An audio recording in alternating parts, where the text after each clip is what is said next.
good afternoon, good morning, good day, wherever you might be. It's Mr. H here. Continuing our discussion of ancient and medieval China. We're in the medieval period now. Here's your topographical map. See how it's green on the very east edge of the country, and as you go in, it starts to become more and more tan. Here's the western extension I keep telling you about, the ridge here on the Himalayan plateau. The map doesn't lie. It's going to be Chinese history. You can predict it if you know the mandate of heaven, you know the geography, and the law that says unification comes from the north.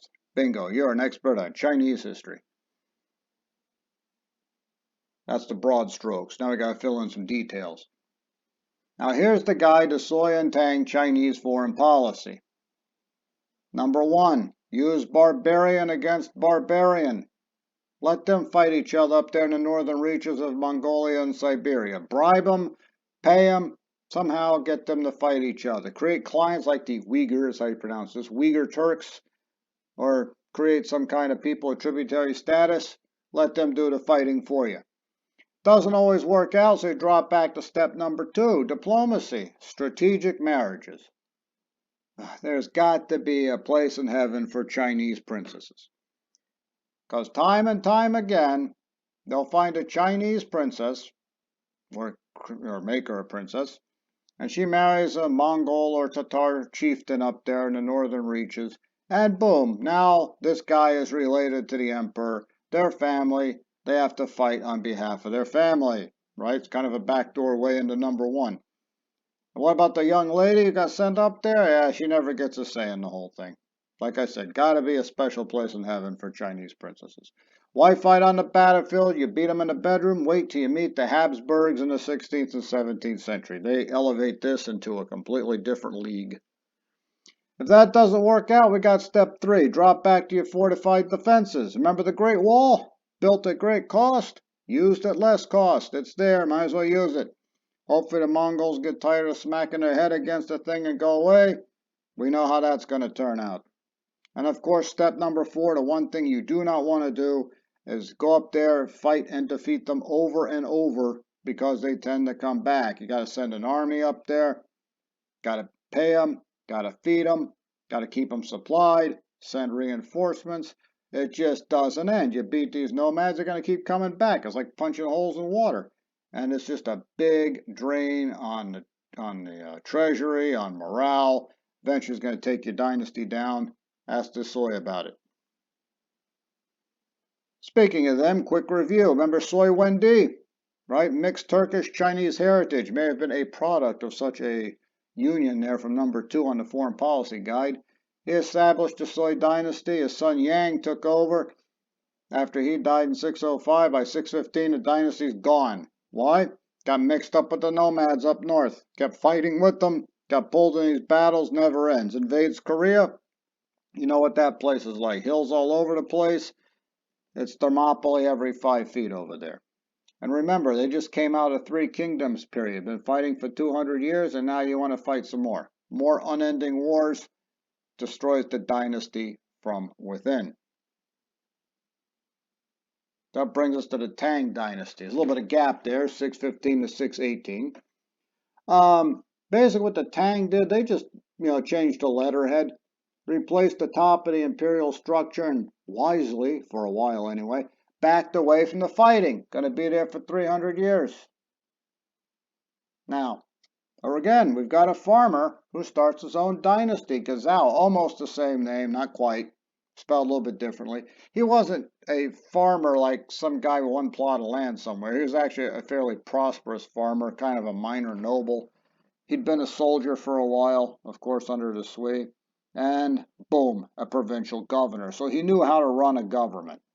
So he had a pretty good idea what was going on. Not exactly as plebeian as people tend to think.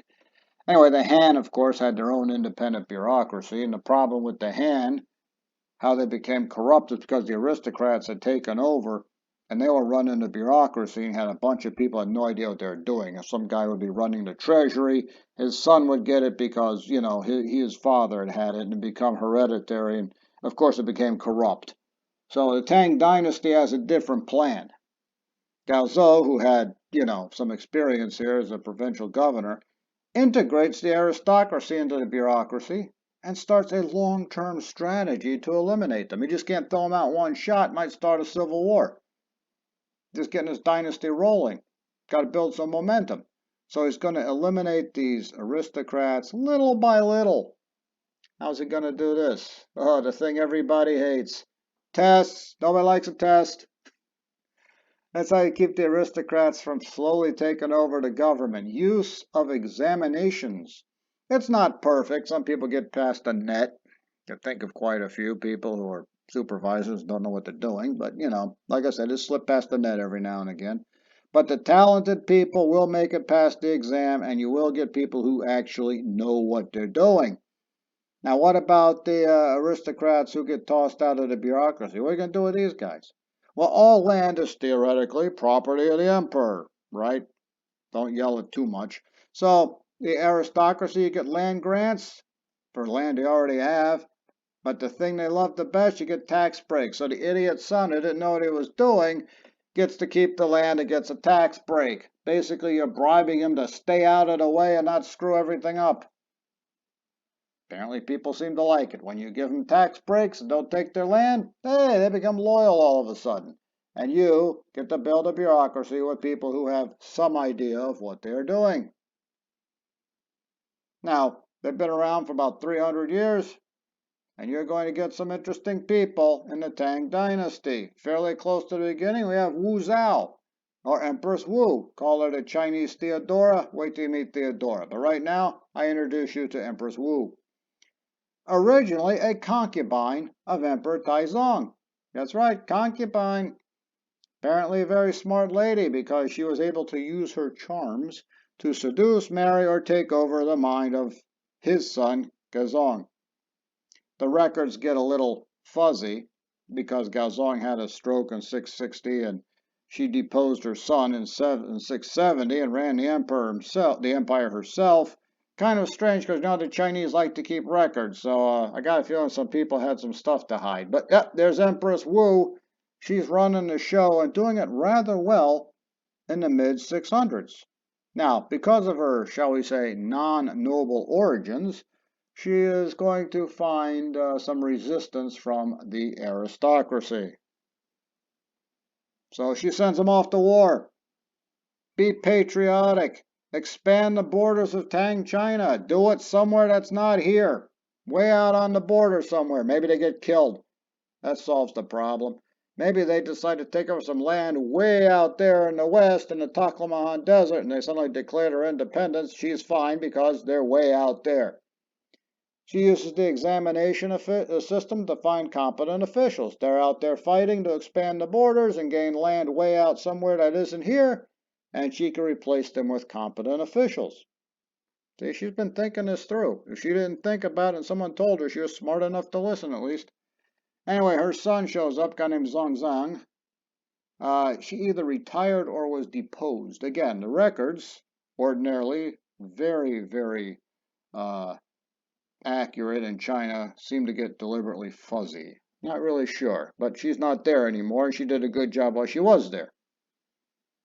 Now, further west we go out there. Remember these Uyghur Turks? Further west we go, less Chinese. So I have to start making deals with people out there. Remember the Silk Road? I have to pay people to go through.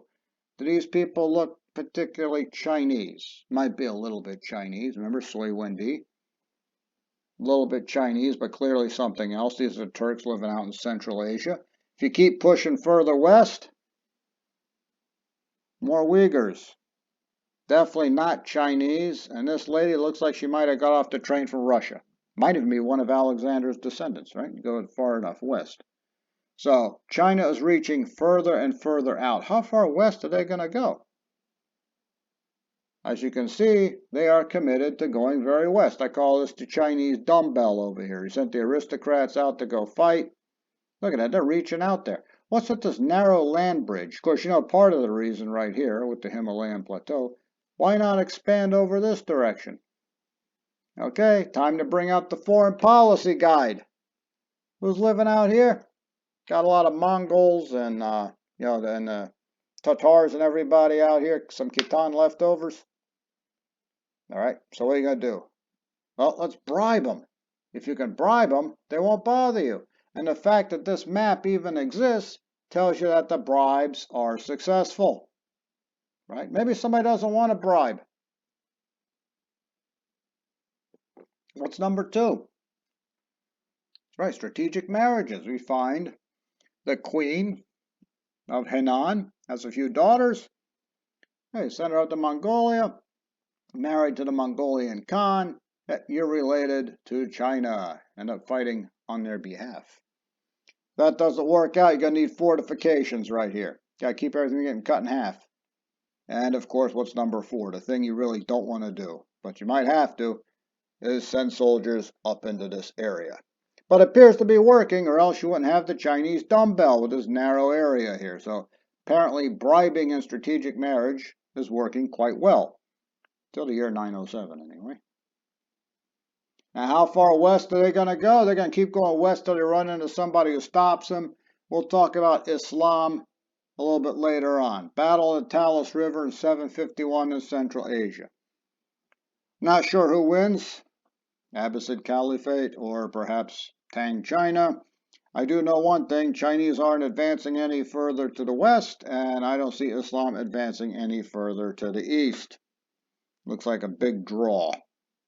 Neither side wants to fight with each other after that one. So China's decided that's about as far west as they're going to go with this. All right, Song Dynasty.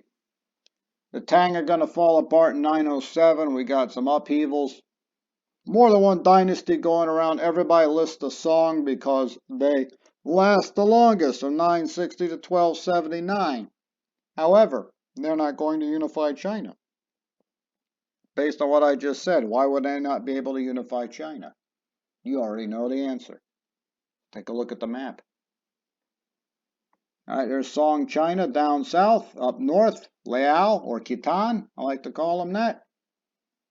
So, based on this, who is going to unify China? It's going to be the Khitan, because it always comes from the north.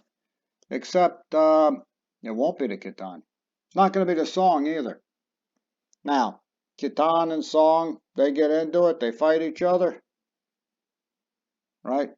Song lose the first time, but, they're still around. They're not going anywhere.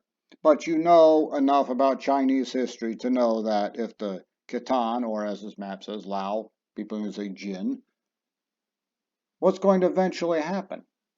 Eventually the Song will be conquered, right? Because they're from the south, and up north, people with more experience in fighting barbarians and more access to the Silk Road will continue to push the Song to the south and beat them. So unification always comes from the north. Here it comes, Lao / Jin / Khitan. That's who's going to unify China. Here we are in the north. Jin, Lao, and Khitan. In the south is the Song. They're pushing the Song further south. You know, it's a matter of time before the Song will be ground down and destroyed.